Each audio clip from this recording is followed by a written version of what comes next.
আমি তো বলবো 2 বছর কেন, 5 বছর পর্যন্ত এক্সটেনশন করা হোক। আর প্রত্যেকটা হচ্ছে যে ফার্মাসিতে যাতে নোটিফিকেশন দেওয়া হোক যে উইদাউট প্রেসক্রিপশন যাতে এই কাফ সিরাপ না বেরোয়। প্লাস সাম্প্রতিক কাপ সিরাপ খেয়ে কয়েকটি শিশুর মৃত্যু হয় এবং তারপরে কেন্দ্র সরকার নড়ে চড়ে বসে। আর তারই কেন্দ্র করে 2 বছর বয়স পর্যন্ত শিশুদের কাপ সিরাপ বন্ধ করার অ্যাডভাইজারি দেন বিভিন্ন রাজ্য থেকে শুরু করে কেন্দ্রশাসিত রাজ্যে। এই মুহূর্তে আমি রয়েছি হাজি এস.টি. মল্লিকের বিশিষ্ট ডাক্তার সৌরভ পাত্র মহাশয়ের সঙ্গে, এবং আপনার সামনে তুলে ধরবো যে এই বিষয়ে ঠিক কী জানাচ্ছেন তিনি।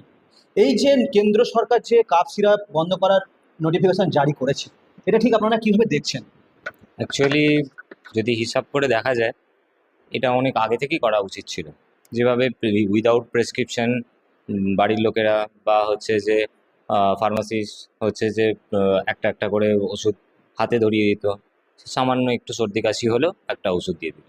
এতে কিন্তু আলটিমেটলি প্রবলেমের থেকে সুবিধা কিন্তু কিছু হয় না। আলটিমেটলি সেই ঘুরে ফিরে ডাক্তারবাবুর কাছেই আসতে হয়, গিয়ে তারপরে হচ্ছে যে ক্রিটিক্যাল কন্ডিশনকে হচ্ছে আমাদেরকে তখন উদ্ধার করতে হয় তাদের ক্ষেত্রে। যে ক্ষেত্রে যে সমস্ত রোগ, ধরুন ভাইরাল ফিভার হলো, তো সেক্ষেত্রে হচ্ছে ওই ওষুধগুলো কখনো কখনো কাজ করছে বলে বাড়ির লোক মনে করছে, কিন্তু অ্যাকচুয়ালি হচ্ছে যে ভাইরাসটা যখন সাবসাইড হয়ে যাচ্ছে নিজে থেকেই ওটা ঠিক হয়ে যাচ্ছে। হয়তো ওই ওষুধটা দরকারই ছিল না, এমনি ঠিক হয়ে যেত। তো অ্যাকচুয়ালি এটা অনেক আগে থেকেই হচ্ছে যে দরকার ছিল যে এরকম একটা রেগুলেশন তৈরি করার, যে উইদাউট প্রেসক্রিপশন অন্তত less than 2 years তো এখন করেছেন, কিন্তু অ্যাকচুয়ালি less than 5 years পর্যন্ত বাচ্চাদের হচ্ছে যে মানে প্রেসক্রাইব করা উইদাউট প্রেসক্রিপশন কোনো ওষুধ দেওয়াই উচিত না। সেক্ষেত্রে হচ্ছে যে যত মেডিসিন অ্যাকচুয়ালি তার সাইড এফেক্টও তত। অ্যাকচুয়ালি আমরা যখন পড়াশোনা করি তখন হচ্ছে যে সেক্ষেত্রে আমরা যত না তার অ্যাকশন দেখি, তার সাইড এফেক্টটা বেশি আমরা দেখি, যে তার হচ্ছে যে বডির ওপরে কী সাইড এফেক্ট হতে পারে।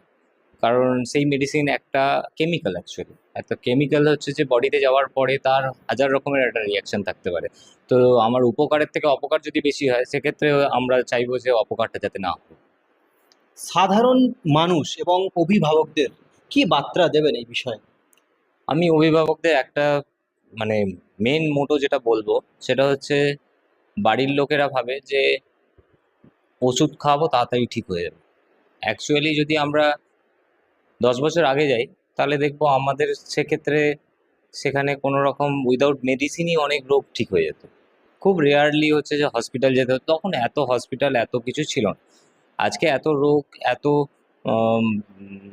ডিফিকাল্ট পরিস্থিতির কারণ একমাত্র হচ্ছে যে এক্সেসিভ মেডিসিন ইউজ, তাদের রেজিস্ট্যান্স। আর আজকে যদি আমরা এটাকে নিয়ন্ত্রণ করতে পারি, তাহলে সেক্ষেত্রে আমাদের মেডিসিন অনেক জায়গায় অনেক অনেক তুলনায় অনেক কমে যাবে। সেক্ষেত্রে আমরা বলবো বাড়ির লোকেরা সামান্য সর্দি কাশি হলো একটু অপেক্ষা করবে। কিছু ডেঞ্জার সাইন্স আমি আজকে আপনার সাথে আলোচনা করে নেবো, যে যে ওই সাইনগুলো কি, যে ক্ষেত্রে আমাকে হসপিটালে অবশ্যই নিয়ে যেতে হবে পেশেন্টকে। সেই সমস্ত সাইনগুলো আজকে আমি আপনার সাথে আলোচনা করে দেবো, এবং আমাদের যারা দর্শকবৃন্দ থাকবে তাদেরকেও আমি বুঝিয়ে দেবো খুব ভালোভাবে, যে হচ্ছে যে কিভাবে হচ্ছে যে বুঝবেন যে হসপিটালে আমাকে এখন নিয়ে যেতে হবে না, এটা বাড়িতে ঠিক হয়ে যেতে পারে। অবশ্যই। হুম।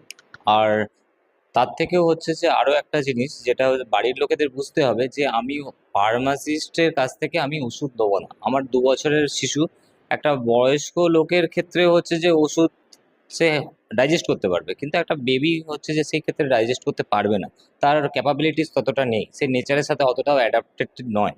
সো সেই ক্ষেত্রে আমাদের বুঝে শুনে তাকে যতটা কম পরিমাণ ওষুধ দেওয়া যায় এই দিকে লক্ষ্য রাখতে হবে। কিন্তু মানুষ তো অভ্যস্ত এটা নিয়ে। দেখুন, মানুষ হচ্ছে অভ্যেসের দাস। মানুষ যদি চায়, যদি মনে করে যে আমি চাঁদে যাব, আমি মঙ্গলে যাব, আজকের দিনে তারা পৌঁছে গেছে। তো সেক্ষেত্রে এটা তো খুব সামান্য জিনিস। এটা তো আমাকে বুঝতে হবে আমার ফ্যামিলি মেম্বার, আমার বাচ্চা, তার যাতে কোনো রকম ক্ষতি না হয়। সেক্ষেত্রে হচ্ছে যেমন করোনার সময় যদি দেখেন, বাড়ি থেকে না বেরিয়ে মাস্ক ইউজ করার জন্য কি সবাই কি প্রস্তুত ছিল? ছিল না। কিন্তু প্রাণ বাঁচানোর জন্য কিন্তু মাস্ক ইউজ করতে সবাই কিন্তু দ্বিধাবোধ করেনি। সেক্ষেত্রে হচ্ছে যে এটা খুবই নগণ্য একটা কাজ। এটা যদি চেষ্টা করা হয়, অবশ্যই এটা করা সম্ভব।